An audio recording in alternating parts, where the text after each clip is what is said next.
Thursday night lights in Parma.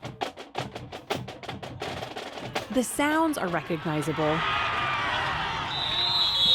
but football during a pandemic is anything but familiar. 42, no.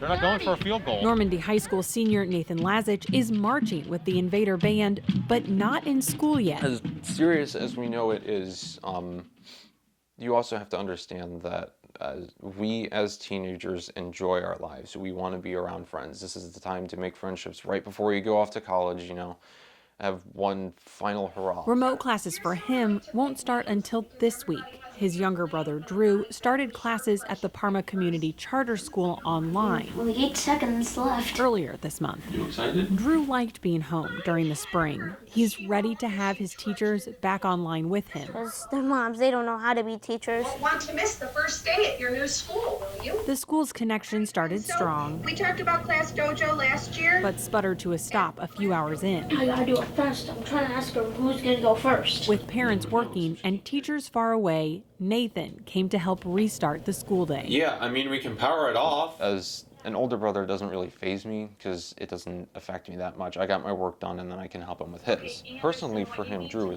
he's done really well with all of this. Nathan knows schools are trying to strike a balance, but he thinks students should be in school so they can be held accountable. But Parma has a decision to make for students that could change the way school works this semester. Millie's 2025.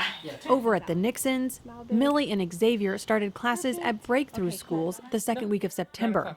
A fan of online learning in the spring, I enjoyed it because I got a lot done. I felt very accomplished at the end of every day. Millie knows 8th grade will be different. I know that's not how it's going to be when we start because we'll actually have to learn because we'll be all in new grades. Whoever thought that they'd be starting the first day of 8th grade from their bedroom or their living room. When classes are at home and the virtual door to the virtual room is locked, No matter how hard we prepare, it means a rocky start. at least if something goes wrong after the Zoom meeting, I can just run to my bed and scream in my pillows. But she wasn't alone. See, I told you it wasn't you, Miss Millie. Down the hall, her brother Xavier was right on time. Xavier's in, Sean's in. It's just one of those things with online school. Alright, 1 second. While the Nixons and the Laziches are seeing their teachers through screens, the Stolfs are seeing theirs in person. This is yours to create. Sydney Stolf is a 7th grader at St. Bernadette's. Her 2 younger brothers are also back in classes after her parents spent a week thinking about what was best for them. They're excited, so I have to be, excited too. So far, no cases of the virus have been seen at the school.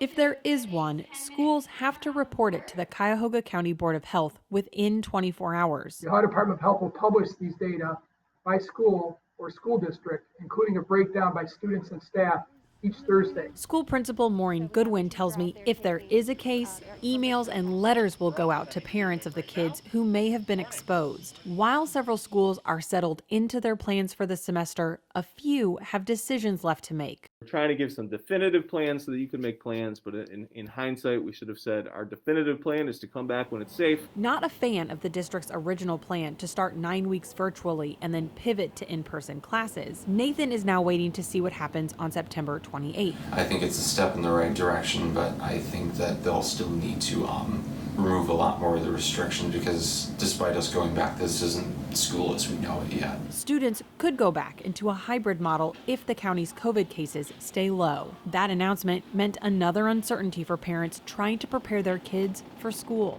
In Cleveland, Caroline Sweeney, News 5.